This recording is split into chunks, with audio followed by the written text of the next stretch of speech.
আসসালামু আলাইকুম রহমতুল্লাহি ওবরকাতুহু। দিন টিভির সময় দর্শকবৃন্দ, আপনাদের সবাইকে স্বাগত জানাচ্ছি আপনাদের প্রিয় অনুষ্ঠান দিনী সমাধানে। সর্বপ্রথম আমরা আল্লাহ রব্বুল আলমীর দরবারে শুকরিয়া আদায় করছি। আল্লাহ আমাদের সুস্থ রেখেছেন এবং আজকের প্রোগ্রামে উপস্থিত তৌফিক দিয়েছেন। প্রিয় দর্শকবৃন্দ, আপনারা যারা নিয়মিত আমাদের অনুষ্ঠান দেখেন, আপনারা জানেন এই অনুষ্ঠানটি আমরা সরাসরি সম্প্রচার করি ইউকে স্টুডিও থেকে প্রতি সোমবার এবং মঙ্গলবার ইউকে টাইম রাত 8:30টায়। এবং যেটা আমরা বরাবর বলি, প্রিয় দর্শকবৃন্দ, এই অনুষ্ঠানটি আমাদের সবার জন্য একটা অপরচুনিটি। আমরা এখান থেকে দিন শিখব, দিন জানব, কোরআন হাদিসে আলোচনা শিখব, আমাদের ইলমকে বৃদ্ধি করব, আমলকে পরিশুদ্ধ করার জন্য। প্রিয় দর্শকবৃন্দ, বরাবর আমাদের অনুষ্ঠানে উপস্থিত রয়েছেন আমাদের প্রিয় মেহমান, আমাদের নিয়মিত মেহমান ইমামান খতিব মোহতারাম মুফতি হাসান ওইচই সাহেব আজকের গুরুত্বপূর্ণ আলোচনা এবং আপনাদের প্রশ্নের জবাব দেওয়ার জন্য। প্রিয় দর্শকবৃন্দ, আমরা বেশ কিছু আলোচনা করছি ইমান নিয়ে এবং পাশাপাশি আমরা হুজুর পাক সাল্লাল্লাহু আলাইহি ওয়াসাল্লামের জীবন আদর্শ থেকে, তার সিরা থেকে আলোচনা করছি ধারাবাহিকভাবে, যাতে আমরা তার জীবন থেকে আমরা শিক্ষা অর্জন করতে পারি একজন মুসলিম হিসাবে, যেটা আমাদের জন্য খুবই জরুরি। পাশাপাশি আপনারা সবাই জানেন যে রমজান আমাদের সন্নিকটে, সো আমরা চেষ্টা করব আজকে কিছু রামাদানের ভূমিকা নিয়ে আলোচনা করার জন্য। আপনারা যারা প্রশ্ন করতে চান, মতামত দিতে চান, আপনাদের সবাইকে স্বাগতম। আপনারা প্রশ্ন করবেন সরাসরি লাইনে 0235155073 দিয়েছি জানাবো, অথবা যারা ইমেল করতে চান ইমেল করবেন সংক্ষিপ্ত আকারে দিনী সমাধান@gmail.com অ্যাড্রেসে। প্রিয় দর্শকবৃন্দ, আমরা আপনাদের প্রশ্নের জবাব দেবো ইনশাল্লাহ। তার আগে চলে যাচ্ছে আমাদের সম্মানিত মেহমানের কাছে ইনশাল্লাহ। দেখি আমাদের সম্মানিত মেহমান আমাদের জন্য কি বার্তা নিয়ে আসছেন আজকে, এবং তার নসিহা বক্তব্য আমরা শুনবো ইনশাল্লাহ। আসসালামু আলাইকুম মোহতারাম, কেমন আছেন? ওয়ালাইকুম আসসালাম, আলহামদুলিল্লাহ। মোহতারাম, আপনাকে আমরা বেশ কিছুদিন মিস করছি। আমরা শুনছি আপনি দেশে গেছিলেন আপনাদের মাদ্রাসার প্রোগ্রামে, প্লাস আপনি কিছু আমাদের ইসলামিক প্রোগ্রাম করছেন এখানে, জাযাকাল্লাহ খাইরান। আমরা শুনবো আপনার কাছে আপনারা দেশের আপনার অনুষ্ঠানের ব্যাপারে। পাশাপাশি আমরা রমাদান আমাদের একদম সন্নিকটে, তো আমরা চেষ্টা করবো রমাদানের কিছু ভূমিকা আলোচনা করার জন্য, এবং আমাদের নিয়মিত আলোচনা তো আসি। সো প্রথমেই আপনার নসিহা বক্তব্য প্লাস রাসূল সাল্লাল্লাহু আলাইহি ওয়াসাল্লামের জীবনী থেকে আলোচনা ইনশাআল্লাহ। জাযাকাল্লাহ খাইরান। আসসালামু আলাইকুম ওয়া রাহমাতুল্লাহি ওয়া বারাকাতুহু। বিসমিল্লাহি ওয়াল হামদুলিল্লাহ ওয়াস সালাতু ওয়াস সালামু আলা রাসূলিল্লাহ। আম্মা বা'দু ফাআউযু বিল্লাহি মিনাশ শাইতানির রাজীম। বিসমিল্লাহির রাহমানির রাহিম। يا أيها الذين آمنوا كتب عليكم الصيام كما كتب على الذين من قبلكم لعلكم تتقون. بارك الله لنا ولكم في القرآن العظيم ونفعنا وإياكم بالآيات والذكر الحكيم. وعن أبي هريرة رضي الله تعالى عنه يقول قال رسول الله صلى الله عليه وسلم إذا كان رمضان فتحت أبواب الرحمة وغلقت أبواب جهنم وسلسلة الشياطين وصدق رسوله النبي الأمي الكريم ونحن على ذلك لمن الشاهدين والشاكرين والحمد لله رب العالمين. رب اشرح لي صدري ويسر لي أمري واحلل عقدة من لساني يفقه قولي. رب زدني علما وألحقني بالصالحين. اللهم صل وسلم وبارك على نبينا محمد وعلى آله وأصحابه وأزواجه وذرياته وأمهات المؤمنين وسلم تسليما كثيرا كثيرا. আলহামদুলিল্লাহ। দিন টিভির দর্শক ভিউয়ার ভাই বোনেরা, আপনাদের প্রিয় প্রোগ্রাম দিনী সমাধান আমরা শুরু করতে যাচ্ছি, এবং ইতিপূর্বে আমাদের বিজ্ঞ প্রেজেন্টার যেটি বলেছেন যে রমাদান করিম আমাদের মাথার উপরে, এবং আমরা ইমান নিয়ে আলোচনা করেছি। ইমানের অন্যতম একটি দিক হচ্ছে সিয়াম সাধনা করা এবং রমাদান করিমে নিজকে ইবাদতের জন্য আত্মনিয়োগ করা। রাসূলুল্লাহ সাল্লাল্লাহু আলাইহি ওয়াসাল্লাম রমাদান করিমে কিন্তু ইবাদত বন্দেগীকে বাড়িয়ে দিতেন, এবং খুবই গুরুত্ব সহকারে আল্লাহ রসুল সাল্লাল্লাহু আলাইহি ওয়াসাল্লাম রমাদান করিমকে উদযাপন করতেন। আল্লাহ সুবহানাহু তাআলা সূরা বাকারার 183 নম্বর আয়াতে বলছেন, ইয়া আইয়ুহাল্লাযীনা আমানু, হে ইমানদারগণ, হে বিশ্বাসীগণ, কুতিবা আলাইকুমুস সিয়াম, কুতিবা মানে হচ্ছে ফরিদা, তোমাদের উপর ফরজ করা হয়েছে রমাদান করিমের সিয়াম সাধনা। কুতিবা আলাইকুমুস সিয়াম কামা কুতিবা আলাল্লাযীনা মিন ক্বাবলিকুম লাআল্লাকুম তাত্তাকুন, যেভাবে তোমাদের পূর্ববর্তী উম্মতের উপর ফরজ ছিল যাতে তোমরা তাকওয়া অর্জন করতে পারো। সুতরাং আয়াত বোঝাচ্ছে যে রমাদান করিম তাকওয়ার মাস, সবরের মাস, ধৈর্যের মাস এবং ইবাদত বন্দেগীর মাস, ইখলাস ও খুলুসিয়তের মাস। এবং রাসূল করিম সাল্লাল্লাহু আলাইহি ওয়াসাল্লামের হাদিস, ইমাম মুসলিম নিয়ে এসেছেন 2489 নম্বর হাদিস। আবু হুরায়রা রাদিয়াল্লাহু তাআলা আনহু বর্ণনা করছেন যে আল্লাহর রাসূল সাল্লাল্লাহু আলাইহি ওয়াসাল্লাম বলেছেন, রমাদান করিমের চাঁদ উদিত হওয়ার সাথে সাথে আল্লাহ সুবহানাহু তাআলা জান্নাতের 8টি দরজাকে ওপেন করে দেন, অর্থাৎ জান্নাত আমাদেরকে ওয়েলকাম জানায়, এবং জাহান্নামের সব দরজাকে আল্লাহ ক্লোজ করে দেন, অর্থাৎ আমাদেরকে থেকে দূরে নিয়ে যান, এবং শয়তানকে আল্লাহ সুবহানাহু তাআলা জিঞ্জিরাবদ্ধ করেন। এর মানে হচ্ছে শয়তানের যে প্ররোচনা দেওয়ার শক্তি, এটাকে আল্লাহ হ্রাস করে ফেলেন। সম্মানিত দর্শক ভিউয়ার ভাই বোনেরা, আসলে সিয়াম সাধনা বা রমাদান করিম কোরআনের মাস এবং ধৈর্যের মাস, সবরের মাস, তাকওয়ার মাস, এবং এই মাসটি হচ্ছে অত্যন্ত তাৎপর্যপূর্ণ। আর আপনারা জানেন যে দিন টিভির মাধ্যমে দিন প্রচার করা এবং দিনের খেদমত করা, বিভিন্ন মাদ্রাসা মসজিদ এগুলোতে আপনারা দান খয়রাত করেন।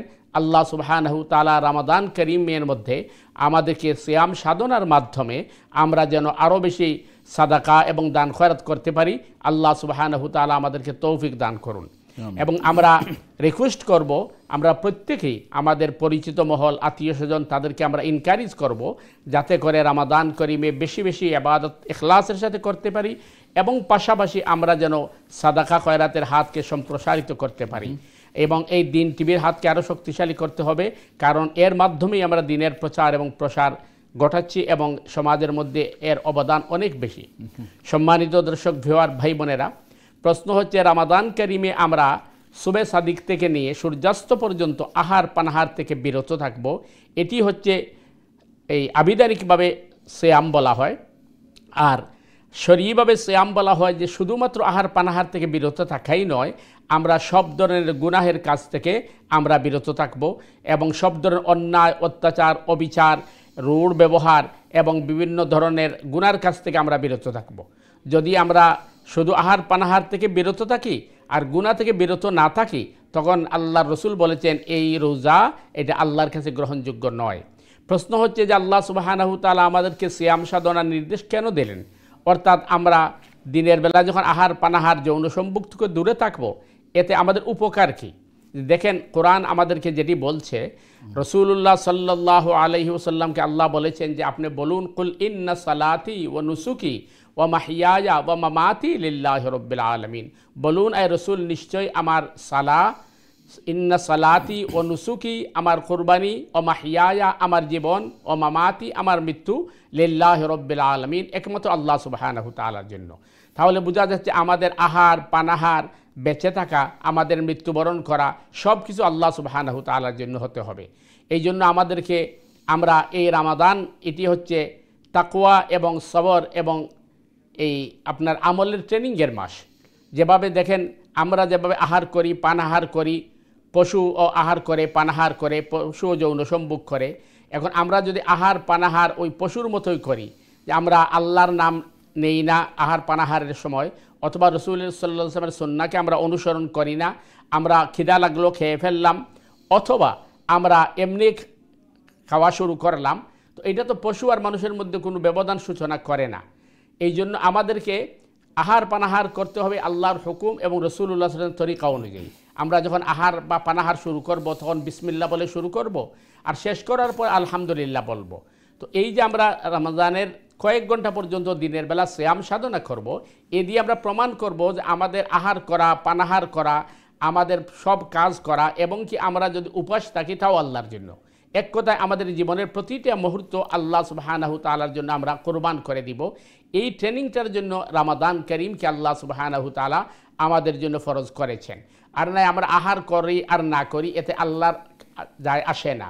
শুধুমাত্র আমাদেরকে প্রশিক্ষিত করার জন্য এবং আমাদেরকে ট্রেন করার জন্য এই জিনিসটা দেওয়া হয়েছে, যাতে আমরা প্রমাণ করি যে আমাদের সব কিছু শুধুমাত্র আল্লাহর সন্তুষ্টির জন্য। আল্লাহ সুবহানাহু তাআলা আমাদের প্রতিটা কাজ কর্ম এবং আমাদের আচার আচরণ ব্যবহার সব যেন আল্লাহর সন্তুষ্টির জন্য হয়, এইভাবে আমরা আমাদের জীবন গড়ে তুলব। তো আল্লাহ সুবহানাহু তাআলা রমাদান করিমকে তার মর্যাদা অনুযায়ী এবং আল্লাহর হুকুম এবং রাসূলুল্লাহ সাল্লাল্লাহু আলাইহি ওয়াসাল্লামের সুন্নাহ অনুযায়ী অনুকরণ করার তৌফিক দান করুক।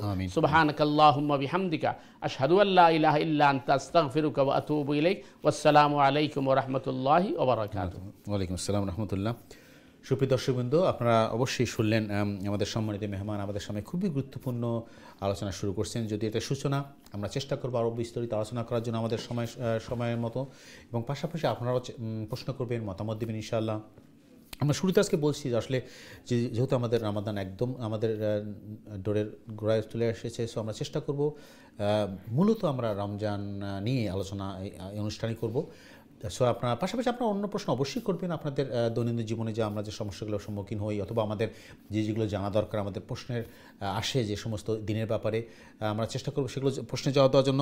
তবে মূল আমাদের এইম থাকবে আজকে রমাদান ভিত্তিক, যেহেতু আমাদের মহতারাম যেটা বলছেন যে রমাদান খুবই একটা গুরুত্বপূর্ণ ইবাদত আমাদের জন্য, এবং মহতারাম বললেন যে কোরআনে আল্লাহ পাক বলছেন যে এমন একটা জিনিস রমাদান যে এটার সাথে অন্য কোনো ইবাদতের কম্পেয়ার হয় না, একটা ডিফারেন্ট টাইপের ইবাদত। আমরা চেষ্টা করবো আলোচনা করার জন্য। মহতারাম, আমরা দর্শকদের বলবো, অনুরোধ করব, আপনার প্রশ্ন করতে চান সরাসরি প্রশ্ন করবেন স্টুডিও লাইনে।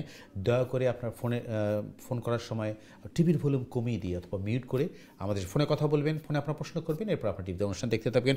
এবার আপনারা জানেন স্টুডিও লাইনে আপনারা দেখতেছেন স্ক্রিনে আমাদের টেলিফোন নাম্বার স্টুডিও লাইনের 0235150783, অথবা যারা ইমেল করতে চান ইমেল করবেন সংক্ষিপ্ত আকারে dini-samadan@gmail.com অ্যাড্রেসে। মহতারাম, আমরা দর্শকদের প্রশ্নে যাব।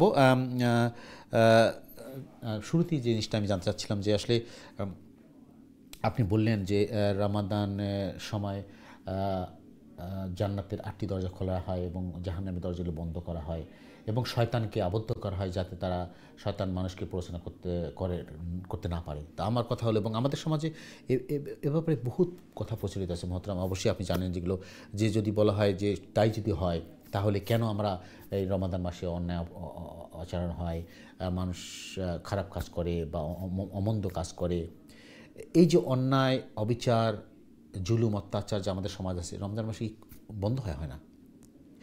তাহলে আমাদের আসলে বোঝার ভুল না, আমরা জিনিসটাকে সঠিকভাবে উপলব্ধি করতে পারছি না যে আসলে রমাদানের শিক্ষাটা কী, রমাদানের তাৎপর্য কী, রমাদান থেকে আমরা একজন মুসলিম হিসেবে কী শিক্ষা নেব, আমাদের রমাদানটা আমাদের জীবনে কেন আল্লাহ দিলেন, এর তাৎপর্যটা কি একটু আমাদের জানাতেন? যে দেখেন, বিষয়টা কিন্তু খুবই সেন্সিটিভ যেটি আপনি কোয়েশ্চেন করেছেন, এবং এটা একটি যুক্তিসঙ্গত।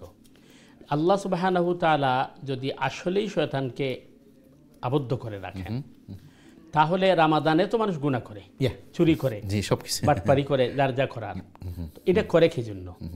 এটার দুটি কারণ। একটি কারণ হচ্ছে যে শয়তান আমাদের পিছনে যেভাবে লেগে আছে, আর আমরা যেভাবে শয়তানকে অনুসরণ করেছি, তো গোটা 11টা মাস যখন শয়তানের অনুসরণ আমরা করি, তখন আমাদের এটা স্টপ হইতে আর অনেক সময় লাগে। প্র্যাকটিস এক্সাম্পল হিসাবে বলা যেতে পারে যে আমরা যখন ধরেন ফ্যান চালাই গরমের সময়, ওই ফ্যানের আপনি সুইচ বন্ধ করলে দেখবেন যে ওইটা স্টপ হইতে অনেক সময় নেই। অথবা একটা গাড়ি অথবা প্লেনে মনে করেন যখন সে ল্যান্ড করে তখন এইটা স্টপ হইতে, মুভিং জিনিস যে চলে প্র্যাকটিস চলছে বহুদিনের, এক বছর সারা বছরে যে আমাদের আবর্জনা জঞ্জাল হঠাৎ করে বন্ধ হয়ে যায়, কিছুদিন চলবে। এতেই বোঝা যাচ্ছে যে আমরা শুধু রমাদান মাস আসলে অথবা লাইলাতুল কদর আসলে আমরা শুধু ইবাদত করব, এটা নয়। ইবাদত সব সময় জারি রাখতে হবে, এবং সব সময় আমরা আল্লাহ সুবহানাহু ওয়া তাআলার হুকুম মানতে হবে। হ্যাঁ, মানুষ হিসাবে আমাদের ভুল হতে পারে, ভুল বা গুনাহ হতে পারে, সাথে সাথে আমরা তওবার দিকে ফিরে আসব, এই অভ্যাস বানাতে হবে। নাম্বার 2 হচ্ছে আমরা মনে করি যে শয়তান একমাত্র আমাদেরকে গুনার দিকে নিয়ে যায়, অথচ কোরআন বলছে মিনাল জিন্নাতি ওয়ান নাস, মানুষের মধ্যে শয়তান আছে। তাহলে মানুষের মধ্যে শয়তান যারা আছে এদের প্ররোচনা আমাদের মধ্যে থাকে।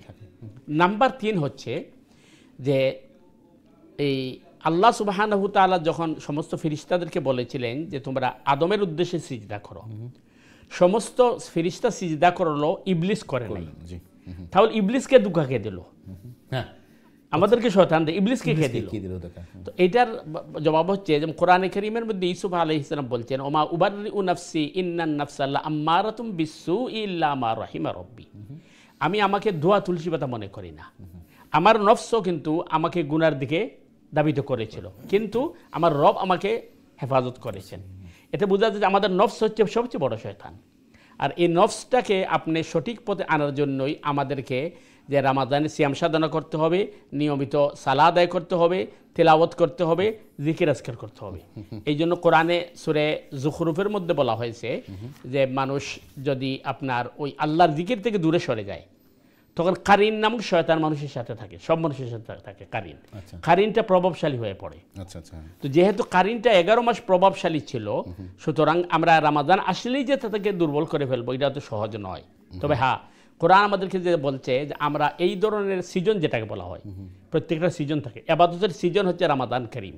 এই সময় আমরা আগ থেকে প্রস্তুতি নিতে হবে এবং আমরা পিছন ফেলে দিয়ে আমরা আল্লাহর কাছে সঠিক তওবা করতে হবে। এবং যদি আমরা সঠিকভাবে রামাদানকে উদযাপন করি তাহলে ইনশাআল্লাহ বিইজনিল্লাহ আমাদের ফিউচার ক্লিয়ার হয়ে যাবে ইনশাআল্লাহ। জি ইনশাআল্লাহ। আমরা ফিরে আসবো রমজানের প্রস্তুতির ব্যাপারে। সুপ্রিয় দর্শকবৃন্দ, আপনারা অনেকেই জানতে চাচ্ছেন যে রমজানের প্রস্তুতি কী হবে, আমরা কীভাবে রমজানকে স্বাগত জানাবো, আমরা রমজানে কী করবো কী করবো না, আমরা ফিরে আসবো আলোচনা মহতরাম ইনশাআল্লাহ। তার আগে আমরা চলে যাচ্ছি আমাদের সম্মানিত দর্শক কাছে, দেখি কি আছে আমাদের লাইনে। দর্শক আসসালামু আলাইকুম, আপনাকে স্বাগত আমাদের অনুষ্ঠানে। আপনি আমাদের প্রথম কলার, আজকে আপনার প্রশ্ন করুন প্লিজ। ওয়ালাইকুম আসসালাম ওয়া রাহমাতুল্লাহ। জি, আপনার প্রশ্ন বলেন। আমার একটা প্রশ্ন সোনার যাকাতের ব্যাপারে। আমার তাসলাম কি যাকাতের ব্যাপারে? জি বলেন। সোনার যাকাত 11 ভরি তুমি কিছু কম আছে কি? তে মনে হয় দইরে আমি 11 ভরি দইরে ওই যদি যাকাত আদায় করি যাকাত দেই তো ওই বনি মনে হয় কিছু বলুন দে ধরলাম হিসাব না, একেবারে হুবহু যেত আছে অত দইরে দিতাম। আচ্ছা, বুঝতে পারছি আপনার প্রশ্ন। আপনার সোনার 11 ভরি কিছু কম আছে, কিন্তু 11 ভরি হিসাব করে আপনি যাকাত দিতে যাচ্ছেন, এই তো? জি জি। আচ্ছা, ঠিক আছে। আর কোনো প্রশ্ন আছে আপনার? জি না, জি না। জাযাকাল্লাহ খাইর। আপনি ধন্যবাদ প্রশ্ন করার জন্য। আপনি দয়া করে টিভিতে অনুষ্ঠান দেখতে থাকুন ইনশাআল্লাহ। আমরা আপনার প্রশ্নে দেওয়ার চেষ্টা করছি মহতারাম। জি প্লিজ। জি, যখন আপনার সোনা 11 ভরির নিচে আছে, আপনি 11 ভরি দরিয়া যখন জাকাত দিবা তাইলে তো আদায় হয়ে যাবে ইনশাআল্লাহ।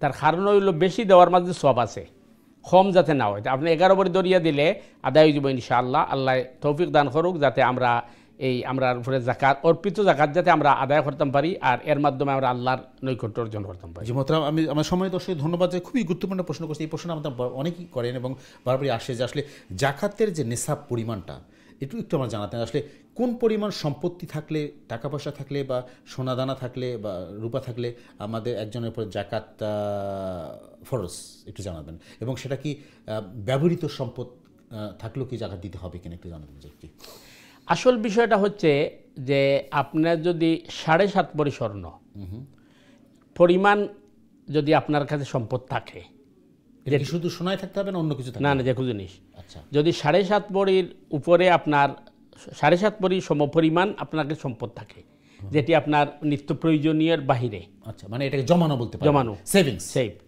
অথবা 52 ভরি সিলভার থাকে। আচ্ছা, এখানে আরেকটি প্রশ্ন আছে, যদি দেখা যায় আপনার কাছে ধরেন 40 ভরি সিলভার আছে আর স্বর্ণ আছে 5 ভরি, তাহলে সিলভারের মূল্য ধরে আপনাকে হিসাব করতে হবে, যেহেতু সিলভারের মূল্য কম। তো এই 52 ভরি সিলভার অথবা 7.5 ভরি স্বর্ণের সমপরিমাণ যদি আপনার কাছে উচ্ছিষ্ট সম্পদ থাকে তাহলে আপনাকে অবশ্যই জাকাত দিতে হবে। এখন প্রশ্ন হচ্ছে, জাকাত কিন্তু আরও বিভিন্ন জিনিসের আছে, যেমন শস্য ক্ষেতেরও জাকাত থাকে, এরপরে ফল ফ্রুটেরও জাকাত থাকে, পশু পালনের গবাদি পশু। কিন্তু যেহেতু এটা সাধারণত এখন আমাদের কমন নাই, এই জন্য আমরা এই আলোচনা কম হয়। আর দ্বিতীয় জিনিস হচ্ছে যে আসলে যারা ফার্ম করে আমাদের দেশে গবাদি পশু পালে, ওরা হয়তো জাকাতের মাসআলাই জানে না। আমাদের সমাজে একটি ভুল ধারণা শুধু স্বর্ণের উপরে জাকাত আসে, আসলে স্বর্ণ নাই। মানে স্বর্ণ 7.5 ভরি স্বর্ণের পরিমাণ অথবা 52 ভরি সিলভারের পরিমাণ যদি আপনার কাছে সম্পদ থাকে। এখানে একটা জিনিস আমি জানতে চাবো মহতারাম, আপনি বললেন যে 7.5 ভরি স্বর্ণ অথবা সিলভার 52 ভরি যেটা বললেন, এটাকে যদি মনে করেন আমার কিছু টাকা আছে, কিছু সোনা আছে, কিছু রূপা আছে, সিলভার যেটা বললেন আপনি, সবগুলো মিলেই কি জাকাত হবে নাকি আমাকে পৃথক? যে মনে করেন 7.5 ভরি সোনার দাম ফর এক্সাম্পল 10,000 পাউন্ড, আমি এক্সাম্পল বলতেছি, আমাকে 10,000, আমার 2,000 পাউন্ড আছে, কিন্তু আমার আরও 2,000 ক্যাশ আছে এবং আমার আর 10 ভরি সিলভার আছে, এরকম যদি ইন্ডিভিজুয়াল কিছু সবগুলো মিলে জাকাত আসবে। আচ্ছা, এটাই ক্লিয়ার। এই পরিমাণ থাকলে এটাকে নিসাব বলা হয়। এখন প্রশ্ন হচ্ছে, ব্যবহৃত জিনিসের উপর সাধারণত জাকাত আসে না। যেমন মনে করেন আপনার গড় আছে 5টা, কিন্তু আপনি ওই 5ও গড়ই আপনি ইউজ করতেছেন, আপনি রেন্ট দিচ্ছেন না, ব্যবসা করছেন, ইনকাম না থাকে, তখন আপনার প্রপার্টির উপরে জাকাত আসবে না। একইভাবে আপনার গাড়ি আছে 10টা, যদিও এটা অপচয়, কিন্তু এইটাতে আপনি ব্যবসা করছেন না, তখন এটার উপরে জাকাত আসবে না। যদি আপনি ঘর থাকে আর ঘর রেন্টই দেন, ব্যবসা করেন, তাহলে ব্যবসার উপর আপনার জাকাত আসবে। এখন প্রশ্ন হচ্ছে যে ব্যবহৃত স্বর্ণের উপর জাকাত আসবে কিনা, এটি হল বিষয় যেটা আমরা ইউজ করি। এই ব্যাপারে দুটি মত পাওয়া যায়। একটি মত হচ্ছে যে একদল উলামারা বলছেন যে ব্যবহৃত স্বর্ণের উপর জাকাত আসবে না। এটা কিছু সংখ্যক উলামার মত। কিন্তু ম্যাক্সিমাম উলামাই কেরামের মত হচ্ছে না, স্বর্ণ যদি 7.5 ভরির নিচে হয় তাহলে জাকাত আসবে না। আচ্ছা, কিন্তু ব্যবহৃত স্বর্ণ যদি 7.5 ভরির ঊর্ধ্বে হয় তাহলে অবশ্যই জাকাত আসবে। তার কারণ আপনি ওই স্বর্ণ অথবা সিলভার জুয়েলারি যেটা ইউজ করছেন, এটা আপনি করছেন কিন্তু আপনার সৌন্দর্যের জন্য অথবা আপনার এটাকে বিলাসিতার জন্য। অথচ পৃথিবীতে কিন্তু অসংখ্য অগণিত মানুষ আছে ওরা কিন্তু বাদ পাচ্ছে না, ওরা মাথা গুজাবার ঠাঁই নাই। সুতরাং আপনি যেহেতু এই কি করছেন, ওই বিলাসিতার জন্য করছেন, এই জন্য আপনাকে জাকাত দিতে হবে। এবং দলিল হচ্ছে আসমা বিনতে আবু বকর সিদ্দিক রাদিয়াল্লাহু তাআলা আনহা আল্লাহ রসুলের সামনে আসছেন, ওনার হাতে একটি স্বর্ণের আংটি ছিল। তখন আল্লাহ রসুল জিজ্ঞেস করেছেন, তুমি কি এটা জাকাত দিয়েছো? তিনি বলছেন না। তো আল্লাহ রসুল বলছেন, এটা তোমাকে জাহান্নামের নিয়ে যাবে।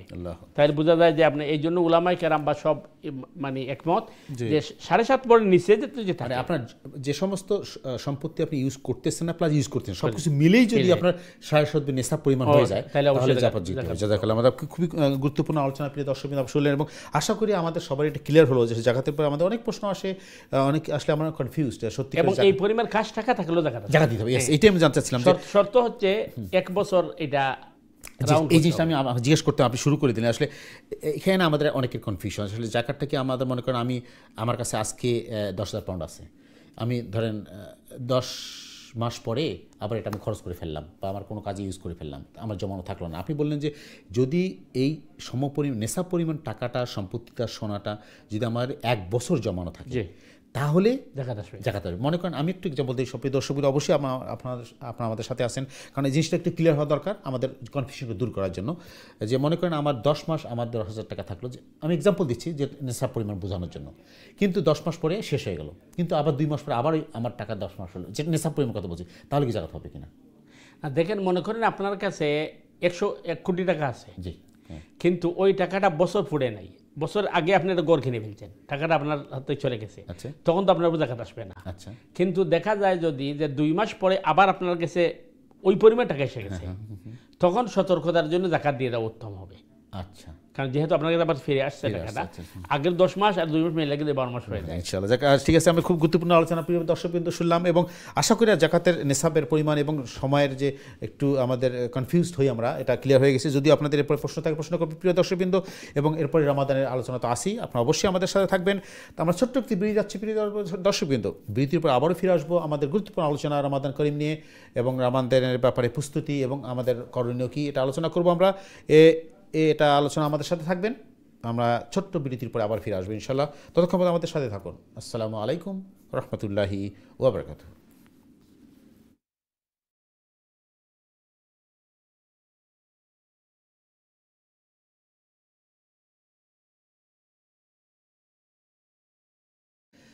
আসসালামু আলাইকুম রহমতুল্লাহি ওয়া বারাকাতুহু। দিন টিভির সময় দর্শকবৃন্দ, বিরতির পরে আবার আপনাদের স্বাগত জানাচ্ছি আপনাদের প্রিয় অনুষ্ঠান দিনী সমাধানে। প্রিয় দর্শকবৃন্দ, আজকের অনুষ্ঠানে উপস্থিত হয়েছেন আমাদের প্রিয় মেহমান, আমাদের নিয়মিত মেহমান ইমামুল খতিব মোহতারাম মুফতি হাসানুল চৌধুরী সাহেব। আছে গুরুত্বপূর্ণ আলোচনা এবং আপনার প্রশ্নের জবাব দেওয়ার জন্য আপনারা প্রশ্ন করতে চান, মতামত দিতে চান, দয়া করে প্রশ্ন করবেন সরাসরি লাইনে 0203515073। This is the number. অথবা যারা ইমেল করতে চান, ইমেল করবেন সংক্ষিপ্ত আকারে দিনী সমাধান @gmail.com অ্যাড্রেসে। আমরা অনুষ্ঠানের শুরুতে বলেছিলাম প্রিয় দর্শকবৃন্দ, যেহেতু রমাদান আমাদের একদম সন্নিকটে, আমরা চেষ্টা করবো আজকে অনুষ্ঠানে মেইনলি আলোচনা করব রমাদান নিয়ে, রমাদানের প্রস্তুতি, রমাদানের তাৎপর্য, রমাদানের শিক্ষা ইত্যাদি নিয়ে। সো আপনাদের এভাবে প্রশ্ন জিজ্ঞাসা করবেন, পাশাপাশি অন্য ব্যাপারে আপনার যে প্রশ্ন থাকে অবশ্যই করবেন ইনশাআল্লাহ। আমরা চেষ্টা করবো আপনাদের প্রশ্নে জবাব দেওয়ার জন্য। মহতরম, আমরা বৃত্তারে যে জিনিসটা আলোচনা করছি, আপনি বলছেন যে রমাদানের আসলে প্রস্তুতি আমাদের কী হওয়া উচিত একজন মুসলিম হিসাবে, যেহেতু রমাদানের ব্যাপারে খুবই গুরুত্ব দেওয়া হয়েছে এবং বলা হচ্ছে যে রমাদান এমন একটা মাস যে মাসে আল্লাহর কোরআন নাজিল করা হয়েছে এবং সবে লাইলাতুল কদর আছে। তো ইত্যাদি ব্যাপারে রমাদানকে এত গুরুত্ব দেওয়া হলো কেন, এবং আমাদের একজন মুসলিম হিসাবে আমরা নিজেকে ইমানদার মনে করি, আল্লাহর প্রিয় বান্দা হতে চাই, আমাদের কি করা উচিত একটু বলবেন? দেখেন, প্রথম জিনিস হচ্ছে যে রমাদানের প্রস্তুতি বলতে কি বোঝানো হয়েছে। আমরা রমাদান আসার আগেই মনে করেন ইফতার খেয়ে করবো, কার বাড়িতে ইফতার প্রেরণ করব, কোন জায়গায় ইফতার পার্টি করব, কি পরিমাণ বাজার সদাই করব, এটা নিয়ে ব্যস্ত থাকি। অথচ রসুল করিম সাল্লাল্লাহু আলাইহি ওয়াসাল্লাম অথবা সাহাবায়ে কেরাম তারা খেজুর খেয়ে সাহারি করছেন, ইফতার করছেন সাহারি খেয়ে। কারণ ম্যাক্সিমাম সাহাবায়ে কেরামই তো দরিদ্র ছিলেন, আর যারা ধনী ছিলেন এরাও কিন্তু এইভাবে বাহারি ইফতার করেন নাই। আমরা কিন্তু ইফতারের নামে এই প্রতিযোগিতা শুরু করে দেই। প্রথমত এটি হচ্ছে একটি অপচয়, দ্বিতীয় এটি হচ্ছে গরিবের প্রতি একটা উপহাস করা।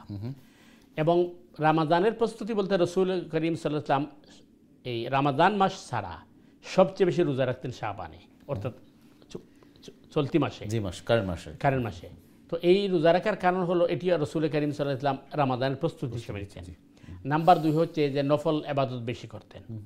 এই জন্য আমাদেরকে কিন্তু রামাদান করিম যেহেতু আসবে, আমাদেরকে এবাদতের এই অবস্থা বাড়িয়ে দিতে হবে, বিশেষ করে নফল এবাদত, তেলাওয়াত। এবং আমরা মনে করি এখন থেকে যে আমরা কোরআন তেলাওয়াত শুরু করে দিই, তাহলে রামাদানে 1 খতম অথবা 2 খতম করতে পারবো। এটা কারণ রামাদানের সাথে কোরআনের সম্পর্ক সবচেয়ে বেশি।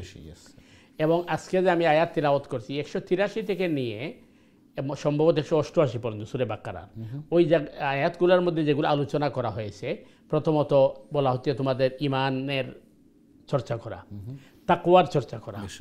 এরপরে বলা হচ্ছে যে এই মাসে কোরআন অবতীর্ণ হয়েছে, সুতরাং কোরআনের সাথে সম্পর্ক গড়ে তোলা। এরপরে বলা হচ্ছে যে ওই মাস দোয়ার মাস, কারণ মনে করেন আপনি দোয়া কবুলের বেশ কিছু সময় আছে, যেমন তাহাজ্জুদের সময় এবং জুমার খুতবার সময়, আসর থেকে মাগরিব পর্যন্ত এই সময়, বৃষ্টির সময়, এইভাবে দোয়া কবুলের বিভিন্ন সময় আছে। কিন্তু রামাদান করিমের 24 আওয়ার দোয়া কবুল হয়। এই জন্য ওই মাসের দোয়া দোয়া বেশি করা। এবং দোয়া বলতে শুধুই যে হাত তুলা দিয়ে বসতে হবে এমন নয়, অর্থাৎ তাসবিহ, তাহলিল, তাকদিস এগুলো করতে থাকা রামাদান বেশি বেশি।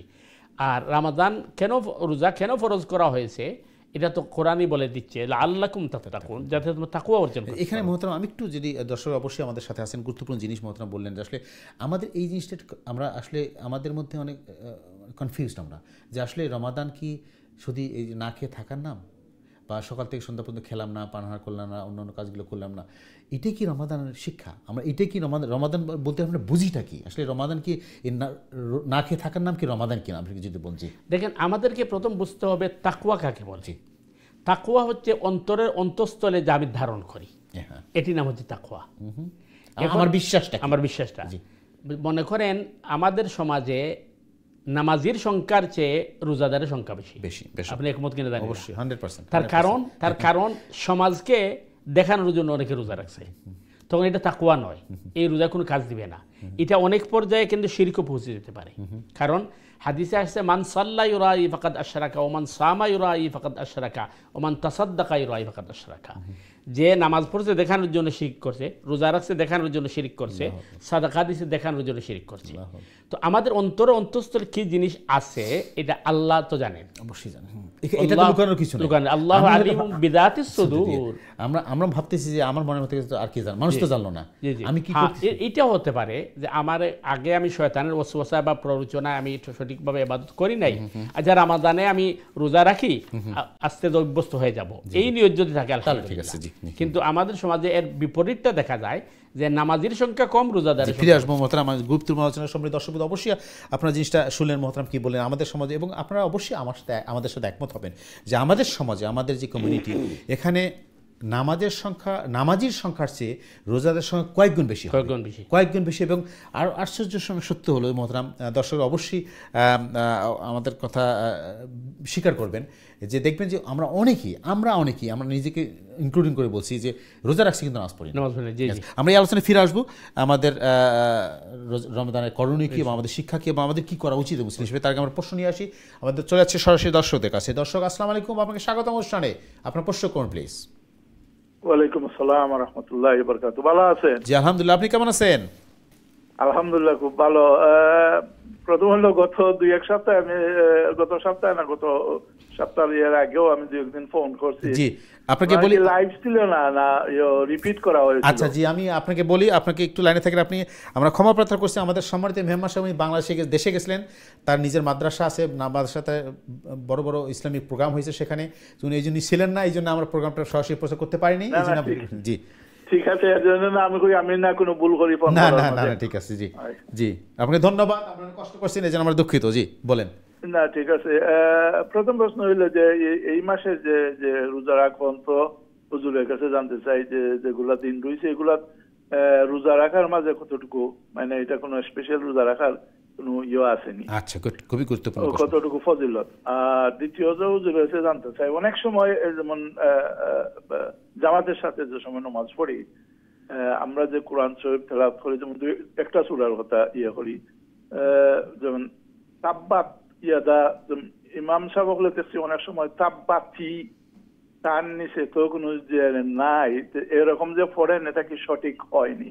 ওকে, আমি যদি এইভাবে পড়ি তা আমারটা সঠিক হবে না, আমি তাব্বাত ইয়াদা বলবো। আচ্ছা, জি জি, বুঝতে পারলাম আপনার প্রশ্ন। জি, আজকে এই পর্যন্তই। জি, ইনশাআল্লাহ, জাযাকাল্লাহ। আবার শুকরিয়া আদায় করছি আপনাকে, আপনি রেগুলার অনুষ্ঠান দেখেন, প্রশ্ন করেন, জাযাকাল্লাহ খাইরান। আপনাকে আল্লাহ আমাদের তৌফিক দান করুক আর বেশি বেশি করে প্রোগ্রামগুলো দেখার জন্য, শেখার জন্য, ইনশাআল্লাহ। জাযাকাল্লাহ খাইরান। মোহতারাম, প্রশ্ন যে এই মাসের রোজার জন্য। জি জি জনাব, আসলে মানে আপনাদের আন্তরিকতা ভালোবাসা আল্লাহ কবুল করুক এবং আমাদেরকে সঠিক কথা বলার আল্লাহ তৌফিক দান। আমিন।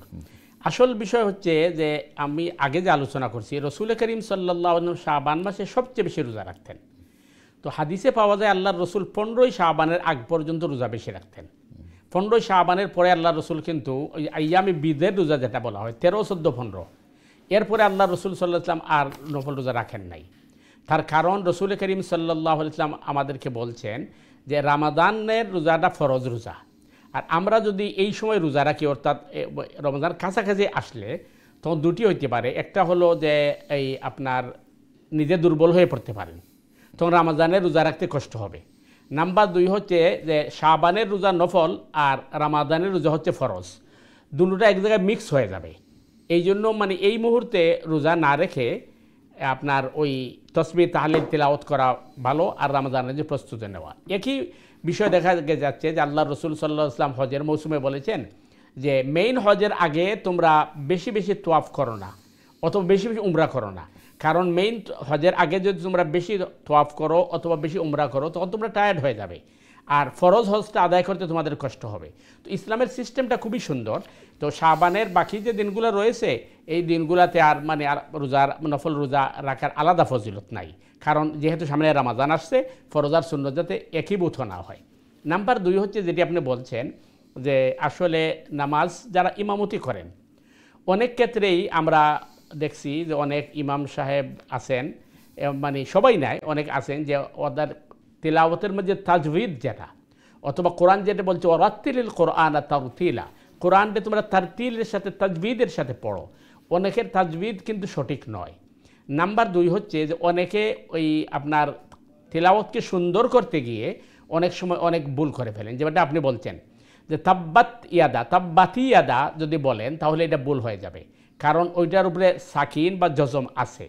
আর অনেক সময় কিন্তু শুনতে হয়তো আপনার শোনা যাচ্ছে কিন্তু ইমাম সাহেব সঠিক পড়ছেন। তো আসল বিষয় হচ্ছে আপনি যেটা বলছেন যে আয়াত হবে তাব্বাত ইয়াদা আবি লাহাবিন ওয়া তাব, যেমন ওই ইজাজার মধ্যে আছে ইজা জা নাসরুল্লাহি ওয়াল ফাত ওয়া রাআইতান নাসা ইয়াদখুলুনা, কিন্তু অনেক সময় যখন মিলাইয়া পড়া যায় তখন শোনা যায় সাইয়াদখুলুনা, আসলে সাইয়াদখুলুনায় আসলে ছিল ইয়াদখুলুনা। তো এইভাবে যদি মানে তাব্বাতি ইয়াদা কেউ পড়েন তাহলে এটা ঠিক হবে না, রং হবে। একইভাবে সূরা ফাতিহার মধ্যেও দেখছি অনেক সময় যে অনেকের পড়ার সময় এই আপনার ওই আয়াত মিলাইতে গিয়া কোনো জায়গায় ওই আপনার জজমের জায়গায় জের দিয়া দেন ইত্যাদি ইত্যাদি, এটা সঠিক নয়। তবে আসল বিষয় হচ্ছে তাব্বাত ইয়াদা আবি লাহাবিন ওয়া তাব। আশা করি ক্লিয়ার হয়েছে ইনশাআল্লাহ। জাযাকাল্লাহ। মাত্র সময় দর্শক, আবার আপনাকে ধন্যবাদ যাচ্ছি আপনার প্রশ্ন করার জন্য। চলে যাচ্ছে আমাদের পরবর্তী দর্শক কাছে, দেখি কি আছেন বলেন। সময় দর্শক, আসসালামু আলাইকুম, আপনার প্রশ্ন করুন প্লিজ। হ্যালো, আসসালামু আলাইকুম ভাইয়া, কেমন আছেন? ওয়ালাইকুম সালাম, হাজী সাহেব কেমন আছেন? ভালো আছি স্যার। দেশে গিয়েছিলেন, স্যারের সাথে আমি কথা বলতাম পারি? জি প্লিজ স্যার, শুনছেন, বলেন। হ্যালো স্যার, আসসালামু আলাইকুম। ওয়ালাইকুম আসসালাম। জি, আমাদের সিলেট নিয়ে আমি গর্ব করি। আপনাকে আমি একটা কথা বলে দেই, সকল কিছু জানে না।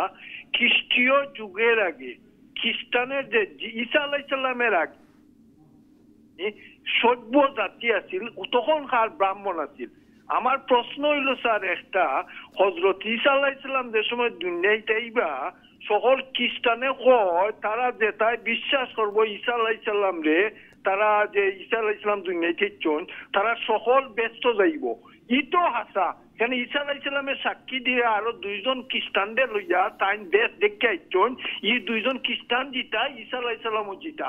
আসসালামু আলাইকুম। ইসলাম জি, ধন্যবাদ শফিকুল হাজী সাহেব আপনাকে প্রশ্ন করার জন্য। জাযাকাল্লাহ খাইরান জি মতন।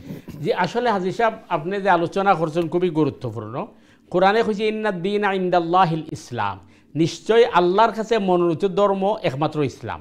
সুতরাং আদম আলাইহিস সালাম থেকে ঈসা আলাইহিস সালাম পর্যন্ত প্রত্যেক নবী এবং রসুলের দিন আছিল ইসলাম। হ্যাঁ, নাম ভিন্ন হইতে পারে, আমরা খেউরে ইহুদি, খেউরে ঈসাই, খেউরে কী করি। আর আপনি যেটা কইছেন যে সিলেটের গুরুত্বপূর্ণ জিনিস আছিল ভিন্ন ধর্মের ভাই বোন যারা আছেন, ব্রাহ্মণ অত্যন্ত মানে আপনার এই সম্মানিত ব্যক্তি। আল্লাহ রসুল সাল্লাল্লাহু আলাইহি ওয়াসাল্লাম রিজিকান ইসল ইয়া রসুল আল্লাহ বংশীয়ভাবে সম্মানিত খারা। তো আল্লাহ রসুলের জবাবে কইছিল যে আইয়ামে জাহিলিয়তের যুগে যারা বংশীয়ভাবে সম্মানিত তারা ইসলাম আমি ইমান আনার পরেও সম্মানিত।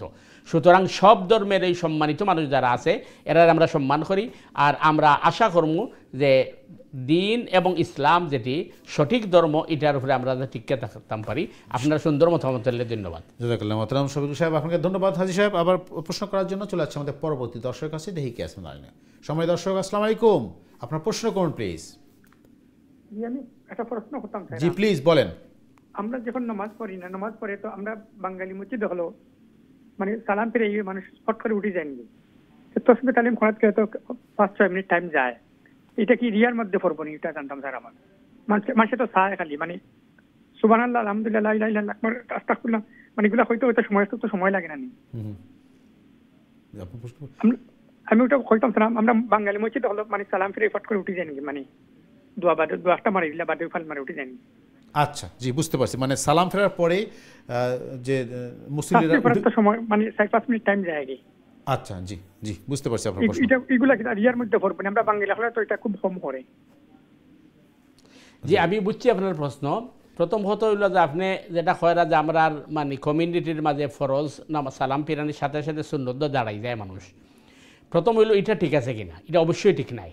কারণ হাদিসের মধ্যে আছে রসুল করিম সাল্লাল্লাহু আলাইহি ওয়াসাল্লাম উমর রাদিয়াল্লাহু তাআলা আনহু এক জায়গা মানে মসজিদে নববীত বয়াত, এমন সময় একজন মানে সাহাবী তাইন ফরজের সালাম ফিরানির বাদে সুন্নত দাঁড়াই গেছেন। উমর রাদিয়াল্লাহু তাআলা আন ঠান্ডে ঠান দিয়া বই দিছেন এবং কইছেন যে ইহুদ এবং নাসারা ধ্বংস হয়েছিল কারণে তারা ফরজ আর সুন্নতের মধ্যে নফলের মধ্যে তারতম্য রাখত না। সুতরাং ফরজ আর এই নফল বা সুন্নতের মধ্যে গ্যাপ থাকতে হইব, তারতম্য থাকতে হইব। এটা হইল রাসূলুল্লাহ সাল্লাল্লাহু আলাইহি ওয়াসাল্লামের সুন্নাহ, যেটা আমরা আগের কলারের লগে আলোচনা করছি যে শাবানের রোজা যদি আপনি একেবারে শেষ পর্যন্ত গিয়ে রাখুন তখন রামাদানের রোজার সাথে মিক্স হয়ে যাব, ফরজ আর নফলের মধ্যে মানে গ্যাপ থাকতো নাই, এলে গ্যাপ রাখা উচিত। এখন আপনার প্রশ্ন হইল যে আপনি যদি বইয়া সুবহানাল্লাহ 33 বার, আলহামদুলিল্লাহ 33 বার, আল্লাহু আকবার 34 বার, অথবা যে তাসবিহ তাহলিলগুলো আছে এগুলা যদি আপনি পড়েন তাইলে অন্যান্য বাই হলে দেখলে এটা রিয়ার মধ্যে পড়ব কিনা? অবশ্যই না। তার কারণ হইল হাদিসও আছে আপনার যদি নিয়ত সহি থাকে আর আপনি লম্বা সজদা দেন, আপনি সঠিকভাবে নামাজ আদায় করেন, কিন্তু আপনার নিয়ত সহি আছে, এই হিসাবে আরো জনে দেখতে যদি মানে মনে করে আপনি গুনাহগার হইতা নাই। তবে হ্যাঁ, যদি এমন কোনো পরিবেশ আমরা তৈরি করি যেমন ফরজের বাদে তসবিহ লম্বা তসবিহ লইয়া আপনি পড়া আরম্ভ করলাম, এটা থেকে রিয়া হইতে পারে। কিন্তু রাসূলুল্লাহ সাল্লাল্লাহু আলাইহি ওয়াসাল্লাম যেটা কইছেন আপনি আঙ্গুলের মাঝে গণনা করিয়া সুবহানাল্লাহ 33 বার, আলহামদুলিল্লাহ 33 বার, আল্লাহু আকবার 34 বার, এরপরে আল্লাহুম্মা আনতাস সালাম সহ যে দোয়া আছে দোয়াগুলো পড়বা, আয়াতুল কুরসি পড়বা, এরপরে কুল হুয়াল্লাহু ইখলাস নাস পড়বা, এরপরে ধীর স্থিরে সুন্নত দাঁড়াইবা। এটার মধ্যে দুইটা লাভ হইব। একটা লাভ হইব যে আরেকজন মানুষ দেখে ইনকারেজ হইব। যদি আরেকজন মানুষ আপনার ফলো করতে পারে তাইলে আপনার মাধ্যমে একজনের সুন্নতের প্রতি আইলো, আপনি সওয়াব পাইবা। এটা রিয়ার মাঝে পড়তো নাই। আশা করি আপনার সুন্দর এই ধারণার লেগে আমরা আপনার ধন্যবাদ জানাই। আল্লাহ আপনার এই সুন্দর ধারণা কবুল করুন। আমি যেটা কোনো আমাদের সমাজ দর্শক খুব গুরুত্বপূর্ণ জিনিস আমরা বুঝতে পারছি, স্পেশালি আমাদের কমিউনিটি। আমরা এলাকা আলোচনা করছিলাম যে আমাদের সমাজে স্পেশালি আমাদের কমিউনিটির মসজিদে দেখবেন আপনি অবশ্যই আপনি জানেন এটা, সেটা হলো যে দেখবেন যে সালাম ফেরার সঙ্গে সঙ্গে হয় এক গ্রুপ হাত তুলে দোয়া করে, মানে সালাম ফেরা শেষ হাত তুলে দোয়া করবে, অথবা দেখবেন যে সুন্নত দাঁড়াই যাবে। মানে সালাম ফেরা শেষ হাত তুলে দোয়া অথবা সুন্নত দাঁড়া যাবে। বোঝা গেল মসজিদে আসার পরে সময় নাই। নাম্বার 2 হলো যে আপনার রাসূলুল্লাহ সাল্লাল্লাহু আলাইহি ওয়াসাল্লামের প্রতিষ্ঠিত সুন্নাহ, আপনি ফরজের সালাম ফিরানির প্রতি ইস্তেগফার পড়বেন, আপনি তাসবিহ পড়বেন, দোয়া দুরূদ পড়বেন, এরপরে সুন্নতে দাঁড়াবেন। এই যে আসলে আমাদের আসলে সমস্যাটা হলে প্রিয় দর্শকবৃন্দ অবশ্যই আপনারা আমাদের সাথে আছেন যে আমাদের যে প্রতিষ্ঠিত সুন্নাহ প্রতিষ্ঠিত সুন্নাহকে বাদ দিয়ে আমরা আমাদের নিজের মন করা কিছু প্র্যাকটিসকে সুন্নাহ বানাই ফেলছি। এটাই হচ্ছে আমাদের সমস্যা। আমরা চেষ্টা করবো একটা আলোচনা করার জন্য। প্রিয় দর্শকবৃন্দ, আপনাদের সাথেই থাকেন। আমরা চেষ্টা করব আমাদের সমাজে প্রচলিত কিছু বদ্ধ ধারণা বা আমরা যেটা বলি কুসংস্কার বলতে পারি, যেগুলি চালু আছে, আমরা মনে করি এটাই বোধহয় আমাদের সুন্নাহ।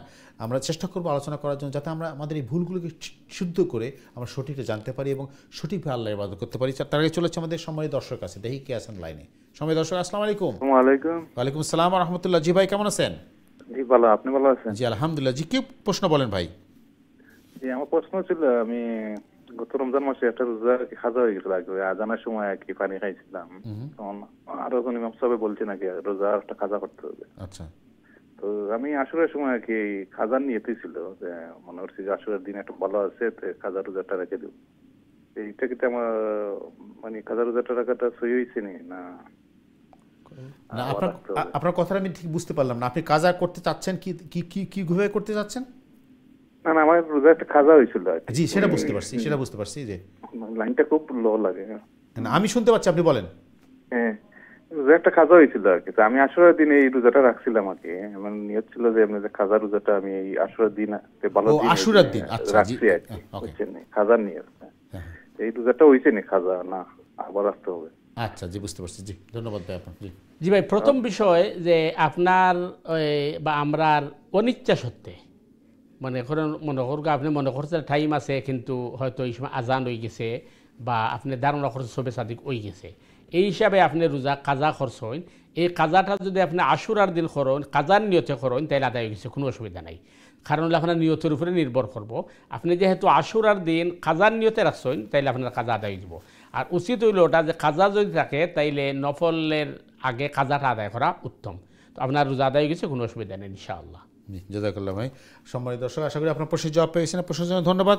আসলে মোহতারাম, এখানে একটা ব্যাপার আমরা আমাদের সময় যে অনেকে প্রচলিত কথাবার্তা আছে, যেরকম আজানের সময় যদি আমরা খেয়ে ফেলি, সেরি খাওয়া শুরু করছি কিন্তু আজান হয়ে গেছে, এখানে কতটুকু সময় পর্যন্ত আপনি, অনেকে বলেন যে না, খাওয়া যদি শুরু করতে খাওয়া শেষ পর্যন্ত করতে হবে, অথবা করলে তোমার সমস্যা হবে না, একটু যদি আপনি জানাতেন ঠিক আমরা কতটুকু পর্যন্ত আমরা খাওয়াটা সেরিটা করতে পারবো যদি আজান হয়ে যায় বা সময়টা হয়ে যায়?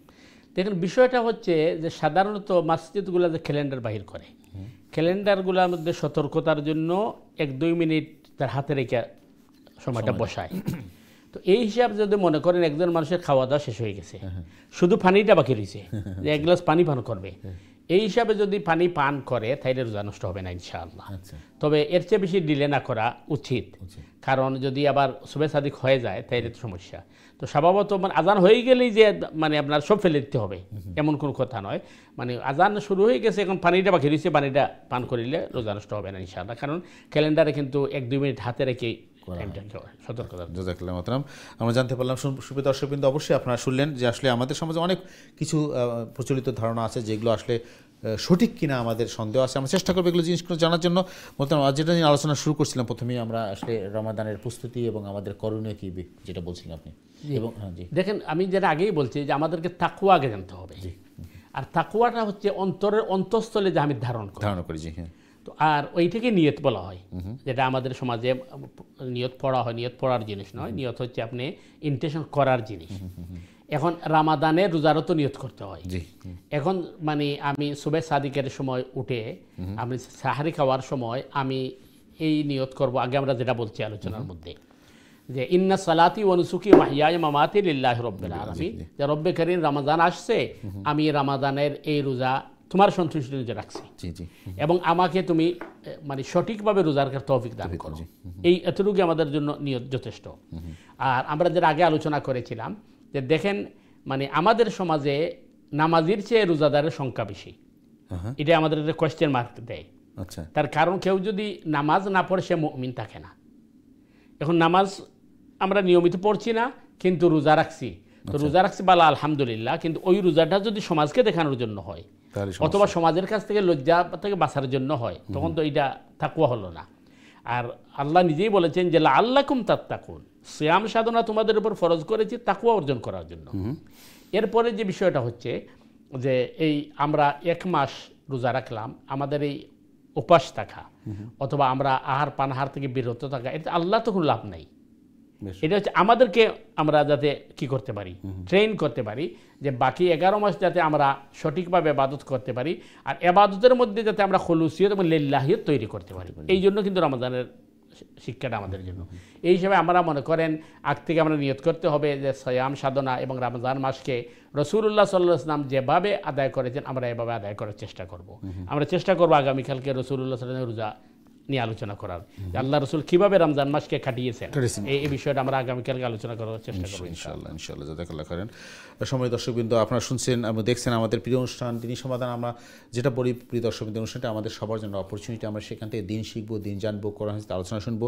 স্পেশালি আজকের প্রোগ্রাম এবং আগামীকালকে যে প্রোগ্রামটা আছে রোজারের পূর্ব প্রস্তুতি হিসাবে আমরা চেষ্টা করব রমাদানের যে করণীয় কী, আমাদের রমাদানে কীভাবে প্রস্তুতি নেওয়া দরকার এবং রমাদান আসলে আমাদের জীবনে কী শিক্ষা নিয়ে আসছে, আমাদের একজন মুসলিম হিসাবে আমরা আল্লাহর প্রিয় বান্দা হতে চাই, আমাদের কী করা দরকার, কী থেকে বিরত থাকা দরকার, আমরা চেষ্টা করব আলোচনা করার জন্য।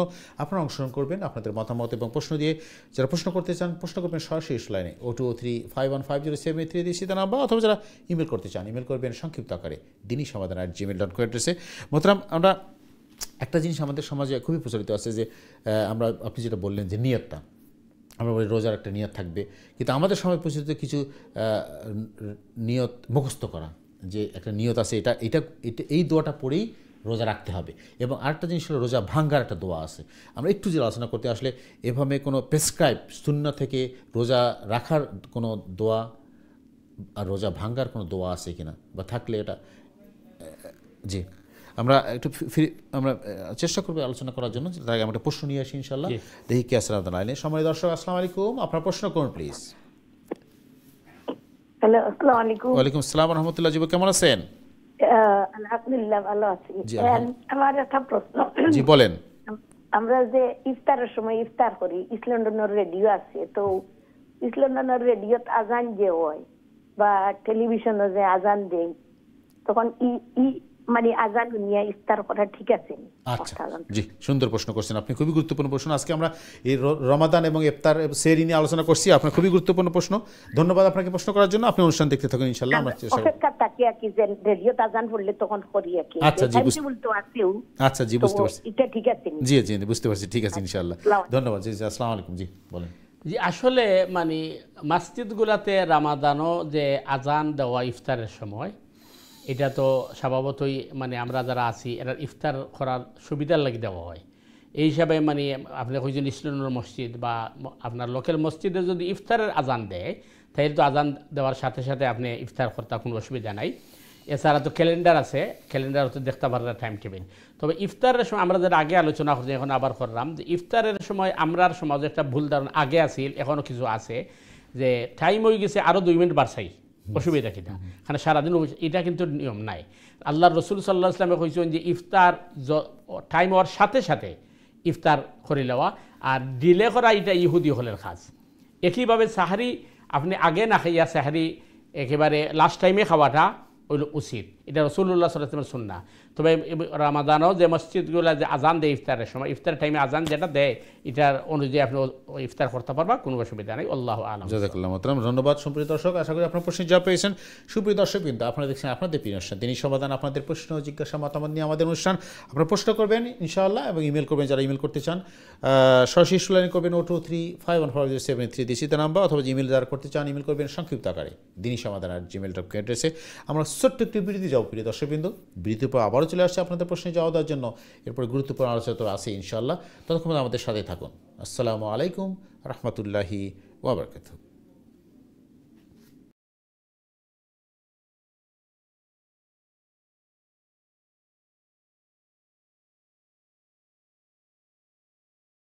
আসসালামু আলাইকুম রহমতুল্লাহি ওয়া বারাকাতুহু। দিন টিভির সময় দর্শকবৃন্দ, বিরতির পরে আবার আপনাদের স্বাগত জানাচ্ছি আপনাদের প্রিয় অনুষ্ঠান দিনী সমাধানে। আজকের অনুষ্ঠানের শেষ পর্ব প্রিয় দর্শকবৃন্দ।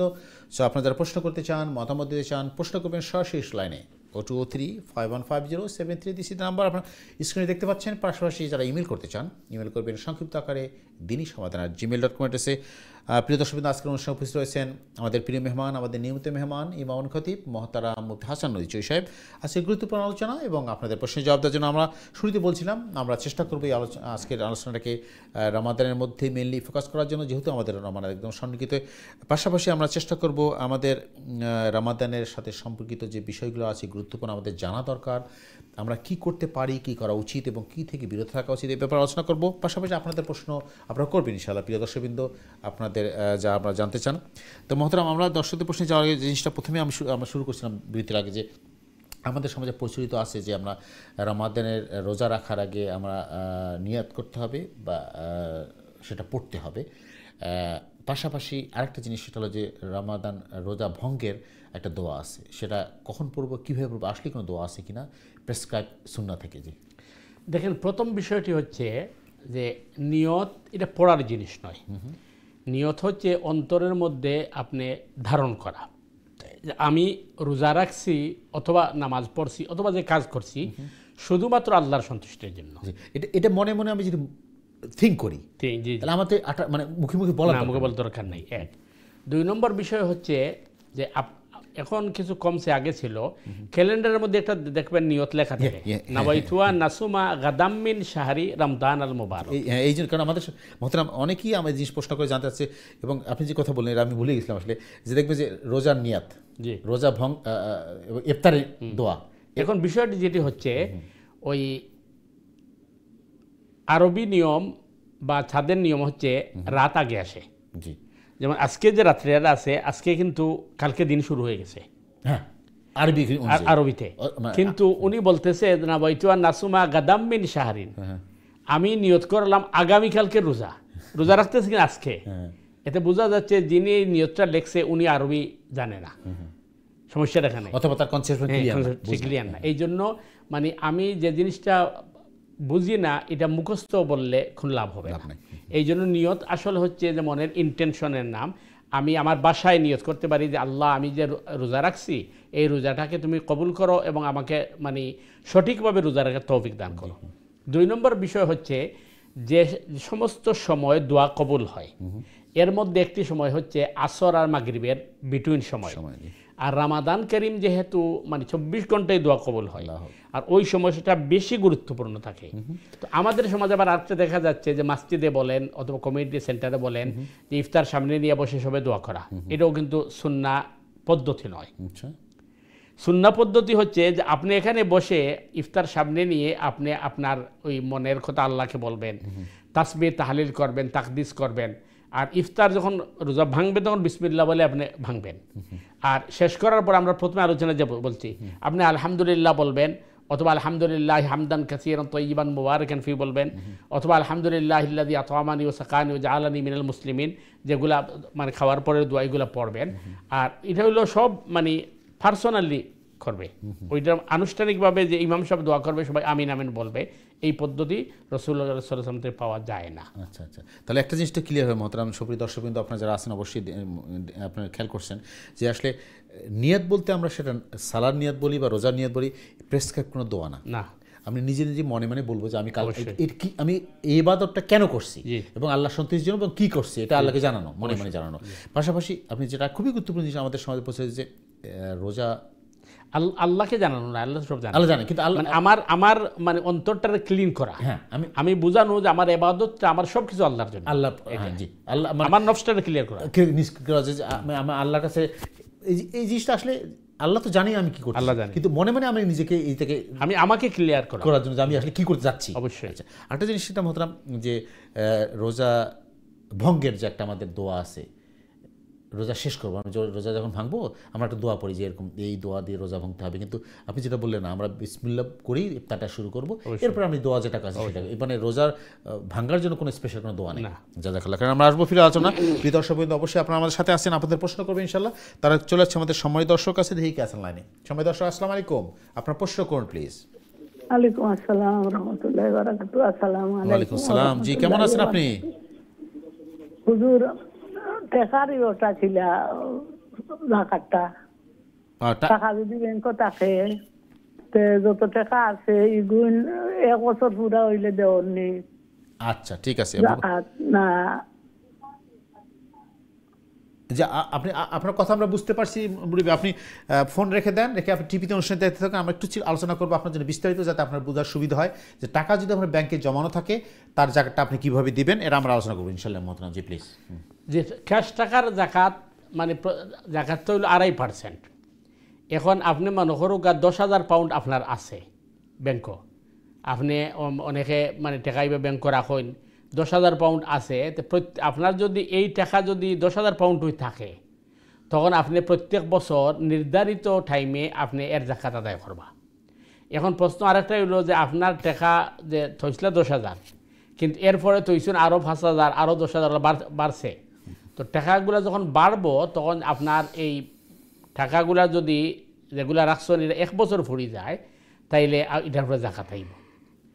এখন আপনি মনে করুকা আসলে আপনার 10,000 পাউন্ড, আপনি বছরের শেষে গিয়ে আরও 5,000 হয়েছেন, ওইছে 15,000 পাউন্ড, বাদের 5,000 তো বছর ফুরছে না। তো এর লাগি ইচ্ছা করলে আপনি 15,000 পাউন্ডের জাকাত দিলে এটা পারবা সব পাইবা, অ্যাডভান্স জাকাত দিলে কোনো অসুবিধা নাই। কিন্তু আপনি যদি চাইনি কথা যে আমার 10,000 পাউন্ডে 1 বছর ফুরছে, বাকি 5,000 1 বছর ফুরছে না, আমি পরের বছর দিব, তাও আপনার ইচ্ছা। তবে সতর্কতার লাগে উত্তম হইব যে আপনি যেহেতু টাকা ব্যাংক কাশ রাখছেন আপনি জাকাত দিলে, তবে যে টাকা থাকবো ওই টাকার বছর একটা নির্ধারিত সময়ে আপনি জাকাত আদায় করবা। এর লাগে আমরা কমিউনিটিতে দেখা গেছে যে মা বইন হলে স্বভাবতই রামাদানও জাকাত দেন। রামাদানও জাকাত এই কারণে দেন যে বছর গুললে তো দেবো, ওই তো একটা হিসাব রাখার লাগে। আর অনেকে মনে করেন যে রামাদানও জাকাত দিলে সব বেশি হইব, এর কারণে দেন। আবার অনেকে জিজ্ঞান যে হয়তো কোনো আত্মীয় স্বজন বা গরিব মানুষের সাহায্য চাইছে, আমি অ্যাডভান্স জাকাত দিতে পারবো নি। অ্যাডভান্স জাকাত দিতে পারবা, কোনো অসুবিধা নাই। আপনি অ্যাডভান্স জাকাত দিয়ে যে লেখকে রাখিলেন যে আমি আমার বছর শেষ হওয়ার জাকাত দেওয়া কথা আছিল, আমি আগে দিলেছি। অথবা আপনি যদি আগামী 5 বছরের জাকাত একলগে দিতে চান, তাও শরীয়তে অনুমোদন আছে। যেমন একজন মানুষের অসহায় মানুষের টাকা চাইছে, আপনি দেখছেন যে আপনার বছর হয়তো এই 200 পাউন্ড জাকাতার, তো আপনি 200 পাউন্ড অন্য থানলে যে 1000 পাউন্ড দেন খাম হয়ে যান, তখন আপনি একলগে 10 বছরের জাকাত দিতে পারবা। এখন কত হলো 10 বছর পরে যদি আমার পয়সা না থাকে, না থাকলে তো কোনো অসুবিধা নাই, সব তো আপনি পাইবা। এর লাগে আপনি অ্যাডভান্স জাকাত দিতে পারবা। তবে কাজ টাকার নিয়ম হইল যে আপনি বছর নির্ধারিত তারিখে জাকাত দিবা, এবং জাকাতের শর্ত হইল যেটার উপরে জাকাত হইব এটা 1 বছর থাকতে হইব আপনার কাছে, তখন আপনার উপরে জাকাত ফরজ হইব, এর আগে ফরজ হইত নাই। তবে আগে দিলে গুণ হইত নাই, সব হইব। আশা করি ক্লিয়ার হয়েছে ইনশাআল্লাহ। জাযাকাল্লাহু মাতরাম। সময় দর্শক, আপনার প্রশ্নের জন্য ধন্যবাদ। আশা করি আপনার প্রশ্নের জবাব পেয়ে গেছেন। এরপরে যে আপনার আরও কিছু জানার ইচ্ছা তাই প্রশ্ন করতে পারেন ইনশাআল্লাহ। মাতরাম আরেকটা জিনিস, গুরুত্বপূর্ণ জিনিস এবং খুবই ইন্টারেস্টিং জিনিস আপনি আলোচনা বলছিলেন যে ইফতার ডিলে করা, এবং আমাদের সমাজে আমাদের কমিটি মা বোনরা দেখবেন, আপনি অবশ্যই আপনার সাথে দেখবেন যে ইফতার বানাতে ব্যস্ত, ইফতার তৈরি হয়ে গেছে, কিন্তু দেখবেন আজান হয়ে গেছে, স্টিল তারা মেকিং ইফতারের সময় হয়ে গেছে, আজান হয়েছে, তারপর এরাও তাদের ওই কাজটা নিয়ে ব্যস্ত, কাজটাকে তারা বেশি প্রায়োরিটি দিচ্ছে ইফতার রোজা ভাঙাচ্ছে। এই যে আমাদের মধ্যে একটা 2-1 মিনিট দেরি হলো কী হলো, বা একটু পরে করি, এই যে একটা আপনি যেটা কেন আমি আলোচনা নিয়ে আসছি, এই জন্য আপনি বলছেন যে রাসূল সাল্লাল্লাহু আলাইহি ওয়াসাল্লাম নির্দিষ্ট করে বলছেন যে ইফতার সময় হয়ে গেলে ইফতারটা করা উচিত। আমাদের মধ্যে 2টি ভুল ধারণা আছে। একটি ভুল ধারণা হচ্ছে আমরা বেশি পছন্দ করি, যেমন মনে করেন এক রাত্রে 100 রাকাত নামাজ পড়া, কিন্তু এই যে 100 রাকাত বা 1000 রাকাত নামাজ পড়লাম, এইটা কিন্তু আসলে সঠিকভাবে না হচ্ছে কিনা। কারণ কোরআন বলছে আহসানু আমালা, আকসারু আমালা বলে নাই, যে তোমার আমল কত বেশি হবে এটা আল্লাহ দেখবে। এখানে কোয়ান্টিটি না, কোয়ালিটি। আল্লাহ তোমার আমলের কোয়ালিটি দেখবে, ওই আমলটা রাসূলুল্লাহ সাল্লাল্লাহু আলাইহি ওয়াসাল্লামের সুন্নাহ অনুযায়ী হচ্ছে কিনা। এই জন্য মানে বেশি আমল করা, কারণ আল্লাহ আমার আমলের জন্য আর আল্লাহর দরকার নাই। সুতরাং আমি মানে সঠিক আমল করব এবং রাসূলুল্লাহ সাল্লাল্লাহু আলাইহি ওয়াসাল্লাম যা বলছেন তা করব। 2 নম্বর বিষয় হচ্ছে যে হাদিসের মধ্যে আসছে যে তোমরা ইফতারে তোমরা ডিলে করো না, কারণ এটি হচ্ছে ইহুদ নাসারার অভ্যাস। তো এই যে আপনি যেটা বলছেন যে মামুনরা ইফতার রেডি করতেছেন, তো মনে করতেছেন যে সারাদিন যখন 12 ঘন্টা রোজা রাখলাম আরও 5 মিনিট অপেক্ষা করলে অসুবিধা কি, এটা আমাদের দাঁড়িয়ে ঠিক নয়। উচিত হবে আগে ইফতার করে নেওয়া, ইফতারের সময় হওয়ার সাথে একটা খেজুর দিয়ে ইফতার করে নেন অথবা পানি দিয়ে ইফতার করেন, এরপরে আপনি কাজ করেন। আর আবার কাজ করতে গিয়ে মাগরিবের নামাজ এত ডিলে যাতে না হয় যে নামাজের রক্ত চলে যায়, এটা 2 দিকে গেছে। তো ইফতারের সময় হওয়ার সাথে সাথে ইফতার করা, এটা হচ্ছে রাসূলুল্লাহ সাল্লাল্লাহু আলাইহি ওয়াসাল্লামের সুন্নাহ, এবং এটি উত্তম। জাযাকাল্লাহু খাইরান। খুবই গুরুত্বপূর্ণ জিনিস আমরা জানলাম। প্রিয় দর্শকবৃন্দ, স্পেশালি মা বোনরা যারা আছেন এই জিনিসটা খেয়াল রাখবেন। আসলে আসলে যেটা মহতারাম বললেন যে আসলে আমাদের কিন্তু নিজের ইচ্ছা মতো করার কোনো অপশন নাই। আমরা মুসলিম ইমানদার মনে করে আমাদের চলতে হবে যেটা আমাদেরকে করতে বলা হয়েছে, যেভাবে করতে বলা হয়েছে। এইটা হলো, এই জন্য তো রাসূল আসছেন যে আমাদেরকে দেখিয়ে দিয়েছে এটা করা যাবে, এটা করা যাবে না, এবং এটা করলে কিভাবে করতে হবে। ইনশাআল্লাহ আমরা চেষ্টা করবো সবাই। আল্লাহ আমাদের সবাই তৌফিক দান। একটা জিনিস মহতারাম আমরা আলোচনা শুরুতে আপনি আলোচনা করছিলেন, একটা খুবই গুরুত্বপূর্ণ জিনিস যে আমরা মনে করি যে আসলে রমাদান মানি হলো না খেয়ে থাকা, সারাদিন না খেয়ে থাকলাম। আসলে এই না খেয়ে থাকার নামই কি রোজা? না, এর সাথে আরও অনেক কিছু জিনিস আছে। রোজা কি আমার হাতের রোজা, পায়ের রোজা, আমার চোখের রোজা, মুখের রোজা কিনা, আমরা মানুষের সাথে কি ব্যবহার করতেছি, আমি কাজটা কি করতেছি, আমার কাজটা হালাল কিনা, এবং আমরা যে আর্নটা করছি সেটা হালাল কিনা, আমি মানুষকে কষ্ট দিলাম কিনা, আমার দ্বারা কারো ক্ষতি হলো কিনা, এই জিনিসগুলো কি রোজার অংশ কিনা। আমি শুধু না খেয়ে থাকলে কি রোজাটা হয়ে যাবে না, এই আর আনুষঙ্গিক আমাদের দৈনন্দিন জীবনে যে আমরা কাজগুলো করতেছি এটার সাথে রোজা রিলেটেড কিনা একটু জানাবেন। দেখেন, প্রথম বিষয় হচ্ছে যে আপনি একজন মুমিনের মূল কোয়ালিটি কি? মূল কোয়ালিটি হচ্ছে আল্লাহর উপর ঈমান আনা এবং এই ইসলামের বিধিবিধানগুলো পালন করা। এর মধ্যে আল্লাহ রাসূল বলেছেন সবথেকে উত্তম জিনিস হচ্ছে আপনার চরিত্র, আখলাক, মানুষের সাথে ভালো ব্যবহার করা। এখন আমি রোজা রাখলাম, না খেয়ে থাকলাম, আর সারাদিন টেলিফোন নিয়ে আজে বাজে কথাগুলো বলা শুরু করলাম, অথবা গীবত করলাম, পরনিন্দা করলাম, তাইলে আমার এই রোজা কিন্তু আল্লাহর কাছে গ্রহণযোগ্য নয়। অথবা সহজ উদাহরণে মনে করেন যে রোজা রাখার পরে ইফতারের সময় হয়েছে, আমার ওয়াইফ ইফতার রেডি করছে, আমি ইফতারটা মুখে দিয়ে দেখলাম যে লবণ একেবারে নেই, তখন আমি মানে এমন ঝাড়ি দিলাম তাকে যে সারাদিনে রোজা রাখলাম আর লবণ কম হয়ে গেছে, এইটা আমার রোজার মানে সবটা আমি নষ্ট করে ফেলবো। কারণ রোজা আমাকে কিন্তু সবর শিক্ষা দিচ্ছে। কারণ আমি যেভাবে রোজা রাখছি, ভদ্র মহিলাও রোজা রাখছে। এখন যদি মনে করেন ইফতার রেডি করতে ডিলে হয়, তাহলে আমি পানি দিয়ে ইফতার করে বলবো, নামাজ পড়বো, এরপরে ধীরে ধীরে করবো। তো এই রমজান মাসে আমাদেরকে মানে উপোস থাকতে হবে, পাশাপাশি গুনাহ থেকে বিরত থাকতে হবে। কারণ আর বেশি বেশি গুনাহ থেকে বিরত থাকার একমাত্র রাস্তা হলো তাসবিহ, তাহলিল, এগুলোর মধ্যে থাকা, তিলাওয়াতের মধ্যে থাকা। তাহলে অন্যান্য কোনো সুযোগ আমার কাছে আসবে না এবং শয়তান প্ররোচনা দেওয়ার কোনো সুযোগই পাবে না। তো অনেকে বলতে পারে শয়তান তো বান্দাই আছে, শয়তান তো বান্দাই আছে, কিন্তু আমার নফস তো বান্দা না, আমার নফস তো বড় শয়তান। এটা একটা আলোচনা আমরা মহতারাম একটু যদি আপনি করতেন স্বল্প সময়, আমাদের সময় খুব বেশি নাই, যে আসলে আমাদের সমাজে প্রচুর ধারণা যে রমাদান আসলে শয়তানকে বেঁধে রাখা হয়, সো আমরা গুনাহ হবে না, কিন্তু আমরা গুনাহ করছি। কিন্তু কেন গুনাহটা করছি? আপনি যেটা সুন্দর কথা বললেন যে আপনি আল্লাহ তো বলছেন যে জিন এবং মানুষের মধ্যেই শয়তান আছে। আমাদের যে নফসটাই যে আমাদের বড় একটা জিনিস, এটাই বড় শয়তান, এটাই বড় শয়তান। নফসকে যে আমরা কন্ট্রোল করতে না পারি, নফস যদি যখন আমাকে কন্ট্রোল করে তখন তো শেষ। তো একটু যেটা বলতেন যে এই ব্যাপারে, তো এই জন্য আমরা বলছি যে আসলে শুধু সব দোষ শয়তানের উপরে দিলে হবে না। কারণ আমি নিজে শয়তানের খলিফা হয়ে বসে রয়েছি। 1-2 নম্বর মিনাল জিন্নাতি ওয়ান নাস, মানুষের মধ্যে শয়তান আছে।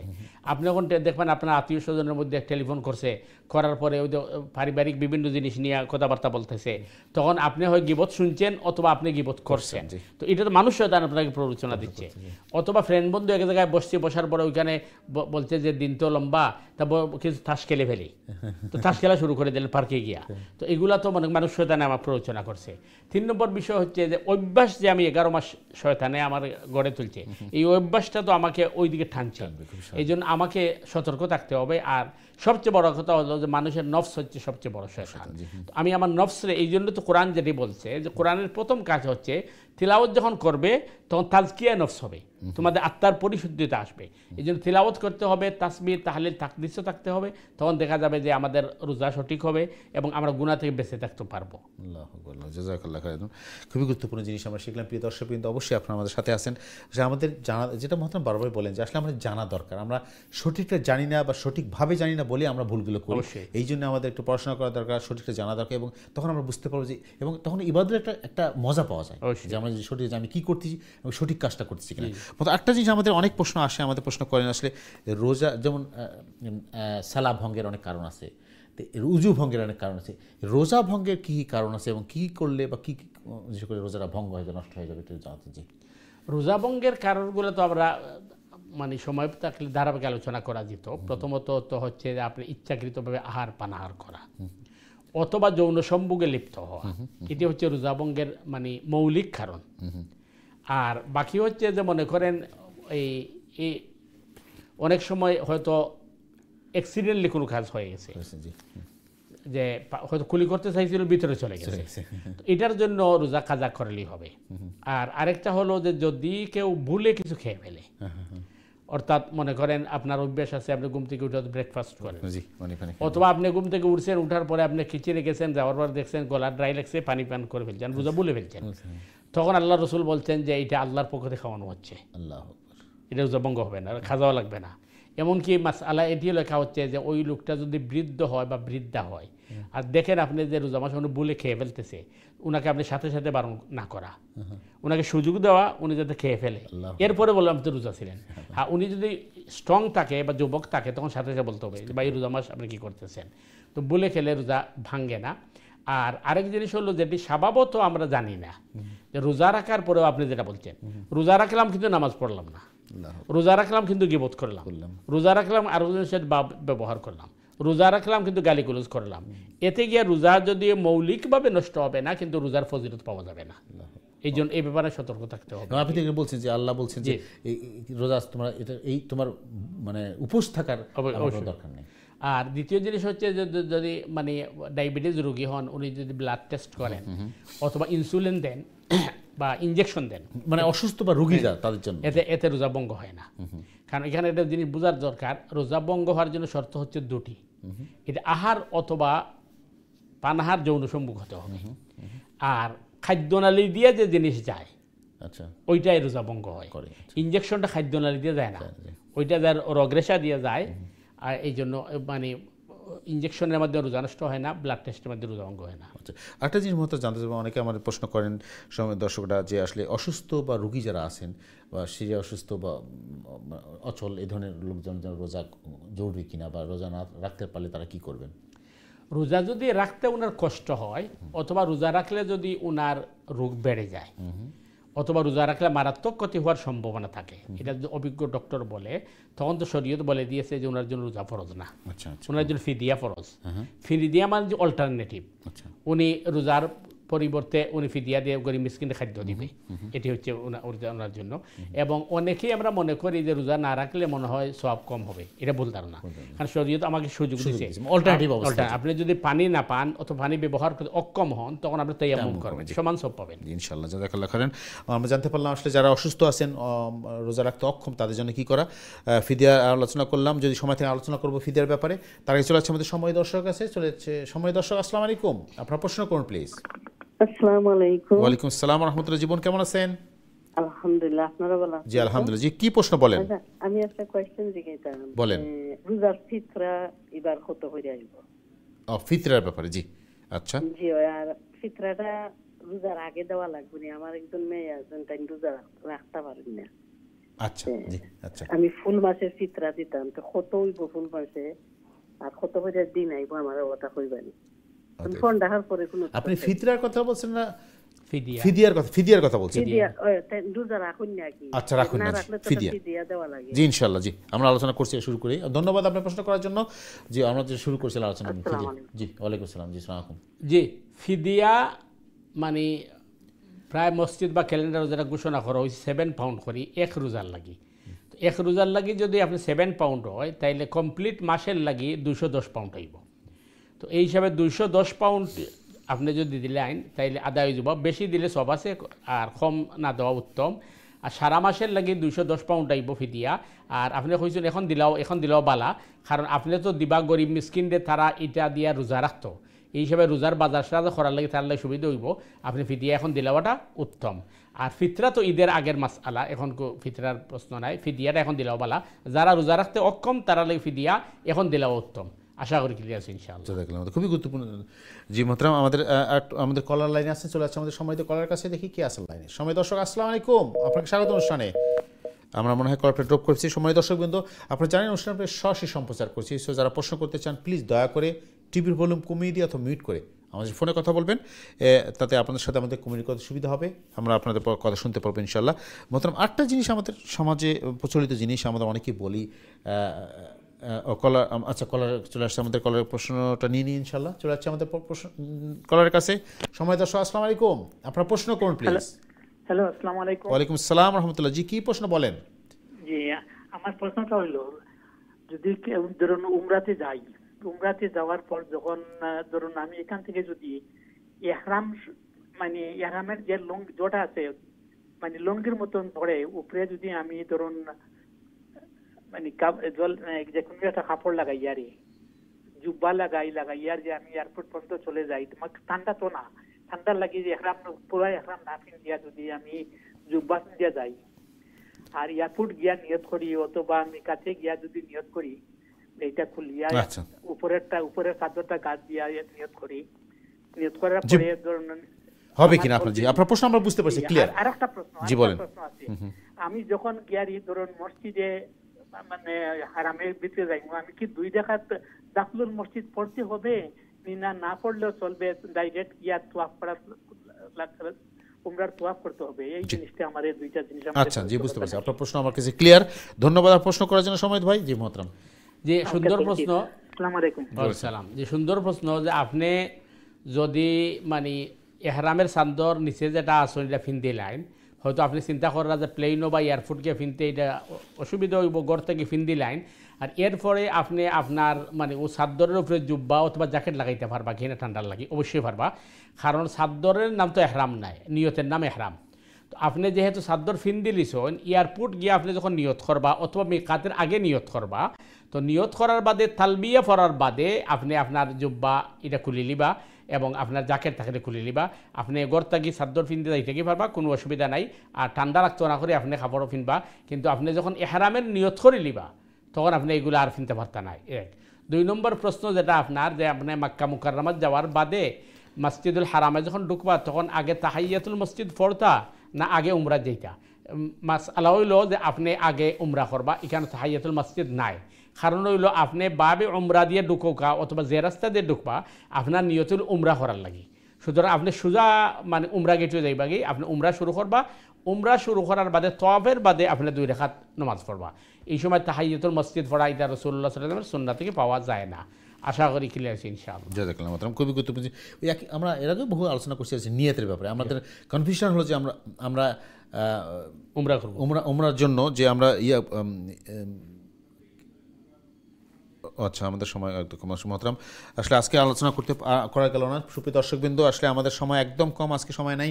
আমরা চেষ্টা করবো আগামীকালকে আমাদের বাকি যে জিনিসগুলো আছে রমাদানের প্রস্তুতি, আমাদের করণীয়, আমাদের একজন মুসলিম হিসেবে এক সঠিক ঈমান রমাদান আমরা কীভাবে হক আদায় করব চেষ্টা করবো আলোচনা করার জন্য। প্রিয় দর্শকবৃন্দ আজকে আমরা শেষ করবো অনুষ্ঠানে। যারা শুরু থেকে অনুষ্ঠান দেখছেন, আলোচনা করছেন, আমাদের মতামত দিয়েছেন, আমাদের প্রশ্ন করছেন, সবাইকে ধন্যবাদ শুকরিয়া আদায় করছি। প্রিয় দর্শকবৃন্দ পাশাপাশি আমাদের সম্মানিত মেহমানকে আমরা ধন্যবাদ আছি, শুকরিয়া আদায় করছি। উনি অনেক কষ্ট করে আমাদের অনুষ্ঠানে এসে আমাদের স্টুডিও এসে আমাদের কোরআন হাদিস আলোচনা শোনাচ্ছেন এবং আমাদের প্রশ্নের জবাব দিচ্ছেন, আমাদেরকে শেখাচ্ছেন কোরআন হাদিস থেকে সঠিক জিনিসগুলো আমরা জানতে পারছি। ইনশাআল্লাহ আল্লাহ আর আমাদের আরও তৌফিক দান করুক, আমাদের সম্মানিত মেহমানকে সুস্থ রেখে আমরা যেন তার কাছে অনেক শিখতে পারি, জানতে পারি ইনশাআল্লাহ। মোহতারাম আজকে আমরা বিদায় নেব ইনশাআল্লাহ। আজকে আপনাদের আবারও ধন্যবাদ যাচ্ছি, শুকরিয়া আদায় করছি আপনার এই মূল্যবান সময় আমাদের দেওয়ার জন্য। প্রিয় দর্শকবৃন্দ আমার বিদায় নেব, বিদায় যেটা বরাবরই বলি, আল্লাহ আমাদের সবাই সুস্থ রাখুন, সহি সালামত রাখুন, দিনের পথে রাখুন, এই প্রত্যাশায় আজকের মতো বিদায়। আসসালামু আলাইকুম রহমতুল্লাহি ওয়া বারাকাতুহু।